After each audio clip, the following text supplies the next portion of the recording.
Hello বন্ধুরা, কেমন আছো তোমরা সবাই? আশা করছি বেশ ভালো আছো। আমি মোহাম্মদ সালিম সাদমান মুকিব তোমাদের সবাইকে স্বাগত জানাচ্ছি গো জি8-এ।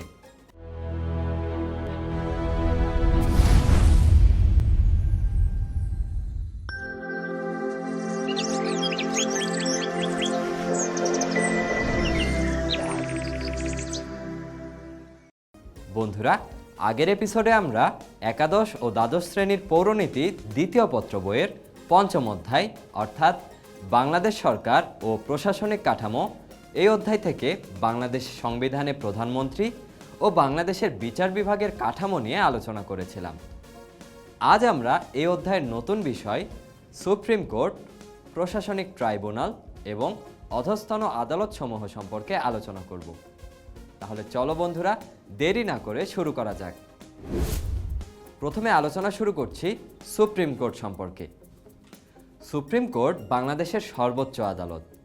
বাংলাদেশ সংবিধানের 94 অনুচ্ছেদে বলা হয়েছে যে সুপ্রিম কোর্ট নামে বাংলাদেশের একটি সর্বোচ্চ আদালত থাকবে এবং আপিল বিভাগ ও হাইকোর্ট বিভাগ নিয়ে তা গঠিত হবে। প্রধান বিচারপতি ও প্রত্যেক বিভাগে আসন গ্রহণ করার জন্য প্রয়োজনীয় সংখ্যক বিচারক নিয়ে সুপ্রিম কোর্ট গঠিত হয়। বিচারকদের সেই সংখ্যা নির্ধারণ করবেন রাষ্ট্রপতি। প্রধান বিচারপতি ও আপিল বিভাগে নিযুক্ত বিচারকগণ আপিল বিভাগে আসন গ্রহণ করবেন।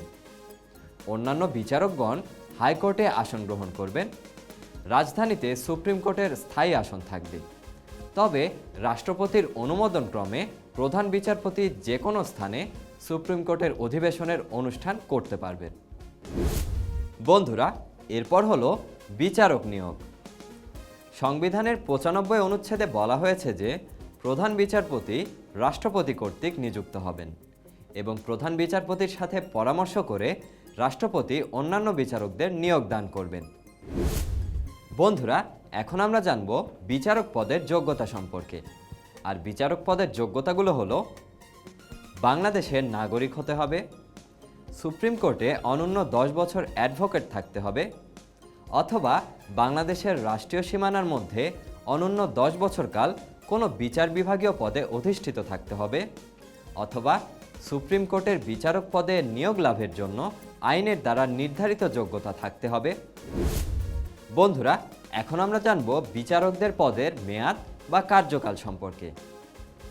বাংলাদেশ সংবিধানের অনুচ্ছেদ নম্বর 96-তে বলা আছে যে এই অনুচ্ছেদের অন্যান্য বিধানাবলী সাপেক্ষে কোনো বিচারক 67 বছর বয়স পূর্ণ হওয়া পর্যন্ত নিজ পদে বহাল থাকবেন।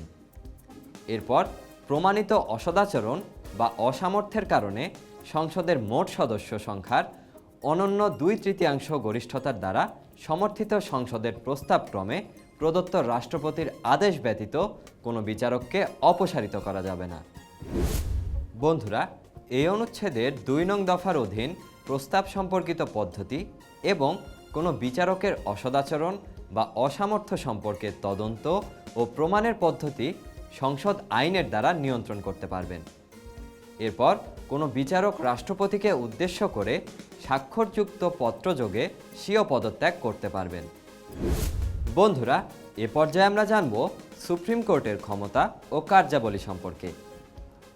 সুপ্রিম কোর্টের ক্ষমতা ও কার্যাবলী বলতে হাইকোর্ট বিভাগ ও আপিল বিভাগের ক্ষমতা ও কার্যাবলীকে বোঝায়। সুপ্রিম কোর্টের ক্ষমতা অর্থাৎ এখতিয়ার বা কার্যাবলীগুলো হলো: হাইকোর্ট বিভাগের এখতিয়ার বা ক্ষমতা। সংবিধান ও অন্যান্য বিধান সাপেক্ষে হাইকোর্ট বিভাগের আদি বা মৌলিক, আপিল সংক্রান্ত ও অন্যান্য এখতিয়ার বা ক্ষমতা থাকবে। তাহলে চলো বন্ধুরা, সেই সম্পর্কে আমরা সংক্ষেপে জেনে আসি। বন্ধুরা, প্রথমে আমরা জানব আদি এখতিয়ার সম্পর্কে। কোনো সংক্ষুব্ধ ব্যক্তির আবেদনক্রমে নাগরিকদের মৌলিক অধিকারের যে কোনো একটি বলবৎ করার জন্য বা কার্যকর করার জন্য যে কোনো রাষ্ট্রীয় দায়িত্ব পালনকারী ব্যক্তি বা কর্তৃপক্ষকে হাইকোর্ট বিভাগ নির্দেশ বা আদেশ প্রদান করতে পারবে। অর্থাৎ কেউ যদি আদালতে রিট করে কোনো মৌলিক অধিকারের বিষয়ে বা জনস্বার্থে, তখন হাইকোর্ট বা সুপ্রিম কোর্ট এই রিটটি বিবেচনা করে আদেশে পরিণত করতে পারেন। এরপর যথাযথ বিবেচনার পর হাইকোর্ট বিভাগ যদি মনে করে যে আইনের দ্বারা উপযুক্ত কোনো ব্যবস্থা গ্রহণ করা হয়নি যেটি হাইকোর্ট বা আদালত নির্দেশ দিয়েছিল সে কাজটি যদি করা না হয়ে থাকে, তাহলে কোনো সংক্ষুব্ধ ব্যক্তির আবেদনক্রমে প্রজাতন্ত্র বা স্থানীয় কর্তৃপক্ষের সাথে সংশ্লিষ্ট দায়িত্ব পালনকারী ব্যক্তিকে আইনের দ্বারা অনুমোদিত নয় এমন কাজ করা থেকে বিরত থাকতে নির্দেশ প্রদান করবে, অর্থাৎ আইন পালনের নির্দেশ দেওয়া হবে। আর দায়িত্ব অপারগতা প্রকাশ করলে তার বিরুদ্ধে আইনানুগ ব্যবস্থা নেওয়ার স্বাধীনতা সুপ্রিম কোর্টের দায়িত্ব। বন্ধুরা, যে কোনো ব্যক্তির আবেদনক্রমে আইনসঙ্গত কর্তৃত্ব ব্যতিরেকে কোনো ব্যক্তিকে প্রহরায় আটক রাখা হয়েছে, তাহলে প্রহরায় আটক উক্ত ব্যক্তিকে উক্ত বিভাগের সম্মুখে আনার নির্দেশ প্রদান করবে, অথবা কোনো সরকারি পদে আসীন ব্যক্তি কোনো কর্তৃত্ব বলে অনুরূপ পদমর্যাদায় অধিষ্ঠানের দাবি করেছেন তা প্রদর্শনের নির্দেশ প্রদান করতে পারবে। এরপর হাইকোর্ট বিভাগের অধীনস্থ সকল আদালত ও ট্রাইব্যুনালের ওপর বিভাগীয় তদারকি ও নিয়ন্ত্রণের দায়িত্ব পালন করবে। বন্ধুরা, এরপর আমরা জানব আপিল এখতিয়ার সম্পর্কে। হাইকোর্ট বিভাগ যদি মনে করে যে অধীনস্থ কোনো আদালতের মামলায় সংবিধানের ব্যাখ্যাজনিত আইনের জটিল প্রশ্ন বা গুরুত্বপূর্ণ জনস্বার্থমূলক প্রশ্ন জড়িত রয়েছে, তবে যে মামলাটি তুলে এনে স্বহস্তে গ্রহণ করতে পারবে বা নিজের সিদ্ধান্ত গ্রহণ করতে পারবে, বা আইনের প্রশ্ন সমাধান করে তা পুনরায় উক্ত আদালতে ফেরত পাঠাতে পারবে বা অন্য কোনো আদালতে হস্তান্তর করতে পারবে। এরপর হলো অন্যান্য এখতিয়ার। হাইকোর্ট বিভাগের অধীনস্থ সকল আদালত ও ট্রাইব্যুনালের বিচার বিভাগীয় তদারকি ও নিয়ন্ত্রণের দায়িত্ব পালন করবে। বন্ধুরা, এ পর্যায়ে আমরা জানব সুপ্রিম কোর্টের অন্যান্য কার্যাবলী সম্পর্কে। সুপ্রিম কোর্টের বিধি প্রণয়ন ক্ষমতা, তত্ত্বাবধায়ন ও নিয়ন্ত্রণ ক্ষমতা, নিয়োগ সংক্রান্ত, কোর্ট অফ রেকর্ড, কর্মের শর্তাবলী নির্ধারণ ইত্যাদি। বন্ধুরা, এখন আমরা জানব প্রশাসনিক ট্রাইব্যুনাল সম্পর্কে। বাংলাদেশ সংবিধানের ১১৭ নং অনুচ্ছেদে বলা আছে, জাতীয় সংসদ আইনের দ্বারা এক বা একাধিক প্রশাসনিক ট্রাইব্যুনাল প্রতিষ্ঠা করতে পারবে, অর্থাৎ এটি জাতীয় সংসদের আইনের ওপর নির্ভরশীল যে তারা এই ধরনের ট্রাইব্যুনাল গঠন করবে কিনা। তাই এই ট্রাইব্যুনালের সংখ্যাটিও জাতীয় সংসদের আইনের উপরই নির্ভরশীল। বন্ধুরা, এসব ট্রাইব্যুনালের কাজ কি হবে? কাজগুলো হলো নবম ভাগে বর্ণিত বিষয়াদি এবং অর্থদণ্ড বা অন্য দণ্ডসহ প্রজাতন্ত্রের কর্মে নিযুক্ত ব্যক্তি কর্মের শর্তাবলী নির্ধারণ করা প্রশাসনিক ট্রাইব্যুনালের কাজ।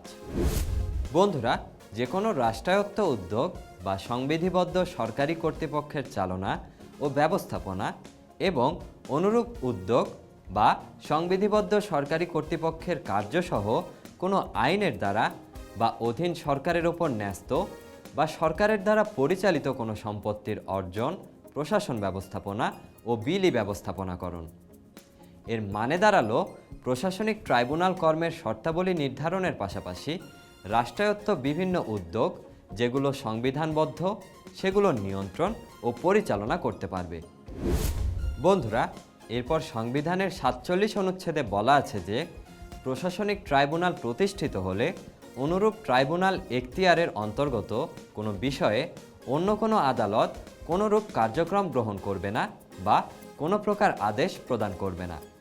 তার মানে ব্যাপারটা এরকম যে যখন প্রশাসনিক ট্রাইব্যুনাল কোনো ইস্যু নিয়ে কাজ করছে বা কোনো বিষয় নিয়ে কাজ করছে, তখন অন্য কোনো আদালত সেই জায়গায় নাক গলাবে না। ব্যাপারটি নিশ্চয়ই বুঝতে পারছো। বন্ধুরা, তা যদি না হয় তাহলে এক ধরনের অসামঞ্জস্য দেখা দিতে পারে। এ পর্যায়ে আমরা আলোচনা করব অধস্তন আদালতসমূহ সম্পর্কে। আইনের বিধান অনুযায়ী বাংলাদেশে অধস্তন আদালত গঠন করা যাবে। রাষ্ট্রপতি এসব অধস্তন আদালতসমূহে বিচার বিভাগের পদে বা বিচার বিভাগের দায়িত্ব পালনকারী ম্যাজিস্ট্রেট পদে কর্মকর্তা নিয়োগ করবেন, অর্থাৎ নিয়োগের যে এখতিয়ারটি সেটি মহামান্য রাষ্ট্রপতির। বন্ধুরা, রাষ্ট্রপতি সুপ্রিম কোর্টের সুপারিশক্রমে জেলা বিচারক নিয়োগ করেন। রাষ্ট্রপতি সরকারি কর্ম কমিশন ও সুপ্রিম কোর্টের পরামর্শক্রমে অন্যান্য ক্ষেত্রে বিচারক নিয়োগ করবেন।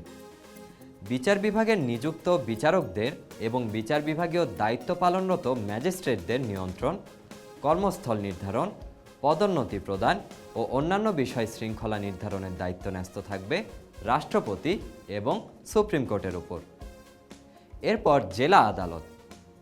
জেলার সকল দেওয়ানি মামলা নিষ্পত্তির জন্য সর্বোচ্চ আদালত হল জেলার প্রধান বিচারকের আদালত এবং ফৌজদারি মামলা নিষ্পত্তির জন্য দায়রা বা সেশন জজ আদালত। বন্ধুরা, কোনো ব্যক্তি জেলা বিচারকদের জন্য যোগ্য বিবেচিত হবেন যদি তিনি নিয়োগ লাভের সময় প্রজাতন্ত্রের কর্মে রত থাকেন এবং কমপক্ষে 7 বছর বিচার বিভাগীয় পদে বহাল থাকেন বা কমপক্ষে 10 বছর কাল অ্যাডভোকেট হয়ে থাকেন। সুপ্রিম কোর্টের সুপারিশক্রমে রাষ্ট্রপতি জেলা বিচারক নিয়োগ দান করবেন, আর জেলার প্রধান বিচারককে সাহায্য করবেন যুগ্ম ও অতিরিক্ত জজগণ। দায়রা জজের প্রধান আদালত আসামির মৃত্যুদণ্ডাদেশ প্রদান করতে পারবে, তবে এরূপ মৃত্যুদণ্ডাদেশের ক্ষেত্রে সুপ্রিম কোর্টের আপিল বিভাগের অনুমোদন লাভ করতে হবে। তো বন্ধুরা, এই ছিল আমাদের আজকের এপিসোডে। এই অধ্যায়ের বাকি বিষয়গুলো নিয়ে আমরা পরবর্তী এপিসোডে আলোচনা করব। সে পর্যন্ত তোমরা সবাই ভালো থেকো, সুস্থ থেকো এবং অবশ্যই গো জি8-এর সঙ্গে থেকো।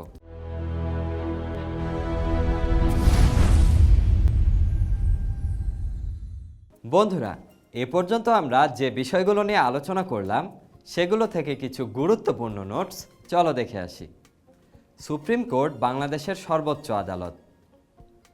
সংবিধানের 94 অনুচ্ছেদে বলা হয়েছে যে সুপ্রিম কোর্ট নামে বাংলাদেশের একটি সর্বোচ্চ আদালত থাকবে এবং আপিল বিভাগ ও হাইকোর্ট বিভাগ নিয়ে তা গঠিত হবে। সংবিধানের 95 অনুচ্ছেদে বলা হয়েছে যে প্রধান বিচারপতি রাষ্ট্রপতি কর্তৃক নিযুক্ত হবেন এবং প্রধান বিচারপতির সাথে পরামর্শ করে রাষ্ট্রপতি অন্যান্য বিচারকদের নিয়োগ দান করবেন। বাংলাদেশের সংবিধানের 117 নং অনুচ্ছেদে বলা আছে, জাতীয় সংসদ আইনের দ্বারা এক বা একাধিক প্রশাসনিক ট্রাইব্যুনাল প্রতিষ্ঠা করতে পারবে। আইনের বিধান অনুযায়ী বাংলাদেশে অধস্তন আদালত গঠন করা যাবে। জেলার সকল দেওয়ানি মামলা নিষ্পত্তির জন্য সর্বোচ্চ আদালত হল জেলার প্রধান বিচারকের আদালত এবং ফৌজদারি মামলা নিষ্পত্তির জন্য দায়রা বা সেশন জজ আদালত।